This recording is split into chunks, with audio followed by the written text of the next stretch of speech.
تیسرا اور آخری سوال ہے جی، صابر رحیم ہیں، لاہور سے ہیں، رہتے ہیں سعودی عربیہ میں، شہر کا نام انہوں نے نہیں لکھا۔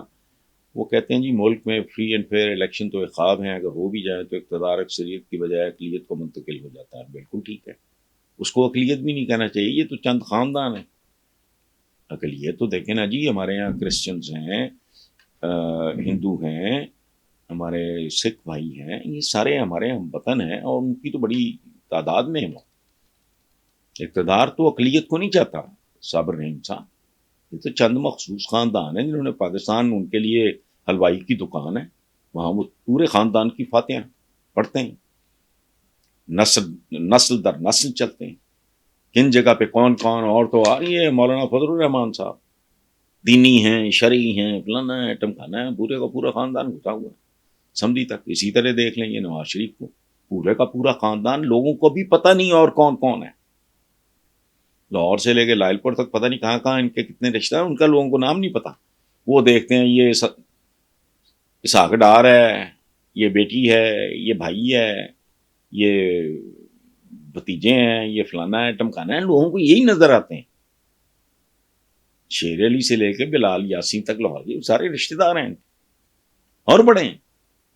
یہ کمپنی ہے بھائی، یہ پلازے ہیں، یہ شاپنگ مالز ہیں، یہ پولیٹیکل پارٹیز نہیں ہیں۔ تو آپ صحیح کہہ رہے ہیں۔ اور اگر میں 30 سال سے میرا دماغ خراب ہے جو جمہوریت کو گالیاں دیتا ہوں، اس کو چڑیل کہتا ہوں۔ ایک چڑیل ہے جو خوبصورت عورت کی شکل میں آتی ہے، لوگ اس کی طرف لپکتے ہیں کہ جی واہ واہ واہ کتنی سمارٹ ہے، تو کیٹ واک کر رہی ہے، وہ گلے ملتی ہے شارگ میں، اپنے دانت گاڑ دیتی ہے اور دوبارہ چڑیل کی شکل اختیار کر لیتی ہے۔ یہ اس طرح کی جمہوریت ہے۔ اور آپ نے سکوت ڈھاکہ کی بات کی، تو سکوت ڈھاکہ مجھے نہیں پتا آپ کی ایج کتنی ہے، کتنے لوگوں کو پتا ہے، نئی جنریشن کو بھی یہ بھی نہیں پتا کہ یہ پاکستان کبھی اس کا ایک حصہ مشرقی پاکستان بھی تھا، نہیں پتا۔ 20-22 سال کے بچے سے پوچھیں، چھوڑیں، کتنے نقصان کا جو لکھا ہے وہ ہو کے رہے گا، ختم ہوئی بات۔ اور اس کا تعلق دعاؤں سے نہیں کرتوتوں سے ہوتا ہے۔ دعا بھی یاد رکھیں، دعا ایک تو تھراپی ہے، بندہ اوقات میں رہتا ہے، دوسری بات یہ دعا کے لیے میرٹ چاہیے اور لاجک چاہیے، میرٹ اور منطق۔ دنیا کے نیکوکار ترین آدمی سارے اکٹھے ہو گئے، دعا مانگے ہمیں موت نہ آئے، رکے گی موت؟ یہ دعا قبول ہوگی؟ نہیں۔ لاجک نہیں۔ اچھا کوئی دعا مانگے مجھے اللہ پاک لمبی عمر دینا لیکن بڑھاپا نہ آئے، یہ ممکن ہے؟ تو اس لیے ہماری دعائیں بھی اللہ خیر کرے گا، اللہ فلانا کرے گا، یہ نہیں سوچتے کہ اللہ کے خیر کی، بالکل اللہ خیر کرتا ہے، پر اس کی کچھ شرائط ہیں۔ اللہ نے اگر جنتیں بنائی ہیں تو جہنمیں بھی اسی نے بنائی ہیں نا، وہ ایسے ہی لوگوں کے لیے۔ Thank you very much. وہ بھائی یہ آگے نکلا کب تھا؟ ایک تو فیزز آئی ہیں جو بہتر، ایوب خان کا جو مناظرہ بہتر تھا، پرویز مشرف صاحب کا جو مناظرہ، باقی تو سیاستدان اس ملک میں کب سے کہہ رہا ہوں یار، 32-33 سال ہو گئے کالم لکھتے، 11-12 میرے مجموعے ہیں، کئی بار چھپ چکے ہیں، پتہ نہیں لوگوں تک بات پہنچی نہیں پہنچی، پتہ نہیں کون پڑھتے رہے اس کو، انہوں نے آگے شیئر نہیں کیا۔ میں مسلسل کہہ رہا ہوں، یاد رکھیں، کوئی گھر ہو، کوئی قبیلہ ہو، کوئی قوم ہو، اس کی اکانومی راتوں رات برباد نہیں ہوتی۔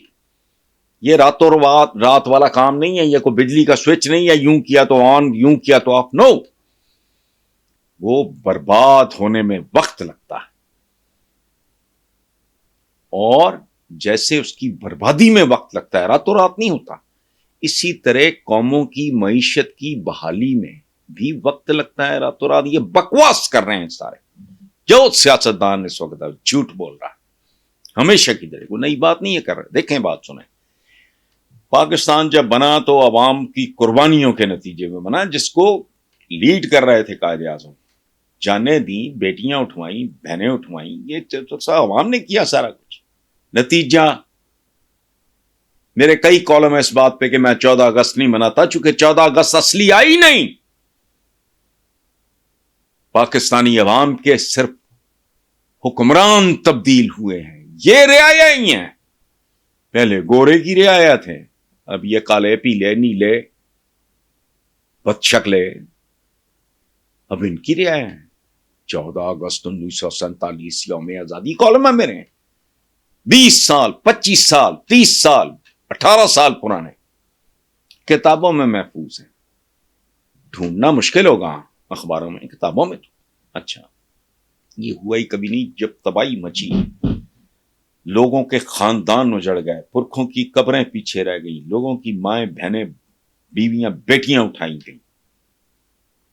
ان بدترین حالات میں بھی پاکستان پہ 1 روپیہ قرضہ نہیں تھا, بلکہ شاید, میں فگر شاید غلط بول رہا ہوں گا, مجھے یقین ہے کہ ٹھیک ہے لیکن شاید یادداشت اس عمر میں اتنا ساتھ نہیں دیتی, 75 کروڑ روپیہ انڈیا نے پاکستان کا دینا تھا. اس بات پہ گاندھی جی نے مرن برت رکھا کہ بھلے ہمیں علیحدگی پسند ہے یا نہیں ہے, جو بھی ہے یہ پاکستان کا حق ہے, اس کو دو. یہ میں نہیں کہہ رہا, تاریخ کہہ رہی ہے. کھا گئے یہ کون یہ سرے محل اور یہ کیا کہتے ہیں اس کو, ایون فیلڈ. اندازہ ہے ان کی کن کن بر اعظموں میں جائیداد نہیں. ایون فیلڈ تو ننگا ہو گیا, آج تک اس کا آگا پیچھا کوئی نہیں. سابق سیکرٹری شمشاد نے کہا کہ میں نے بندہ وہ کورین یا جو بھی ڈائیو والا تھا ملایا تھا, بعد میں ان کو کمیشن دینے کے چکر میں وہ اندر ہو گیا. یہ باقاعدہ انٹرویو ہے شمشاد صاحب کا, سابق سیکرٹری خارجہ. میں ان کو 2-4 دفعہ زندگی میں ملا ہوں. تھورو جنکشن, دیانتدار آدمی, سچا آدمی. یہ ہے پھر الیکشن. لوگ کہتے ہیں مجھے جمہوریت پسند نہیں, میں کہتا ہوں یہ جمہوریت ہے ہی نہیں. تم گندی نالی کا گندا پانی لوگوں کو پلا رہے ہو اور بوٹل پہ تم نے لکھا ہوا ہے آب زمزم. یہ جمہوریت ہے ہی نہیں. یہ جمہور یعنی عوام کا قتل عام ہے. سو تجزیہ میں نے کیا کرنا ہے, میں تو بہت پہلے کیسر بنگالی کی, میں نے کہا میں 4 دن پہلے کوئی اور سوال تھا تو میں نے کہا جاؤ پڑھ لو کہ اکنامک ونڈو بند ہو چکی ہے. اور کیسر بنگالی صاحب ایک سیریس آدمی ہے, ہی از این اکانومسٹ. 7 شپرزادی بیٹھے تھے, ایک اور خاتون تھیں پڑھی لکھی. تو میں تو سن کے مجھے کوئی حیرت نہیں ہوئی, اس لیے کہ یہ بات میں مسلسل کر رہا ہوں. جب تک اس ملک میں بنیادی اور جوہری تبدیلیاں نہیں آتی, عوام کا کوئی مستقبل نہیں. ان کے پیٹ پھولتے جائیں, وہ نہیں ہونا.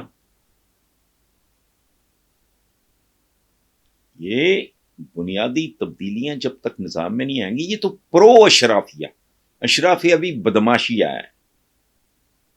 چور چکا چودھری تے گنڈی رن پردان, یہ محاورہ اتنا ہی پرانا ہے جتنا پنجابی زبان ہے. اردو کی تو عمر بہت تھوڑی ہے. چور چکا چودھری تے گنڈی رن پردان, یہ پاکستان کی اکانومی ان لوگوں کے لیے.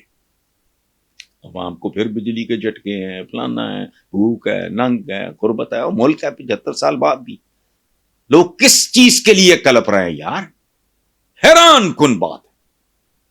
2 وقت کی روٹی, یار کیا قوم ہے جس کا مسئلہ 2 وقت کی روٹی ہے. تعلیم کو مارو گولی, علاج پہ بھیجو لعنت, عزت احترام تھانہ کچہری ادھر ادھر, اس پہ بھی 4 حرف بھیجو. 2 وقت کی روٹی. اور پورے ملک کی تاریخ اٹھا کے دیکھ لو, ہمیشہ یہ رنڈی رونا رہا ہے. حبیب جالب پاگل تھا, 20 روپئے من آٹا, اس پر بھی ہے سناٹا. گاتا پھرتا تھا اس ملک میں جلسوں میں. اس وقت 20 روپے من آٹا افورڈ کرنا ناممکن تھا, لوگ روتے پھرتے تھے. فلم بنی اس ملک میں روٹی, یہ میں بات کر رہا ہوں 60s کی.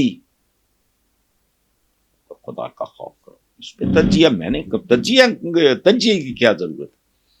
جس ملک میں عوام کی بھاری اکثریت, عوام تو 100% لوگوں کی, مڈل کلاس کے لوگوں کی زندگیاں عذاب ہو گئی, اس پہ تجزیے کرنے کی کیا ضرورت ہے. کچھ بھی نہیں. جس میں ہمت ہے اپنا حق لے لے, ختم.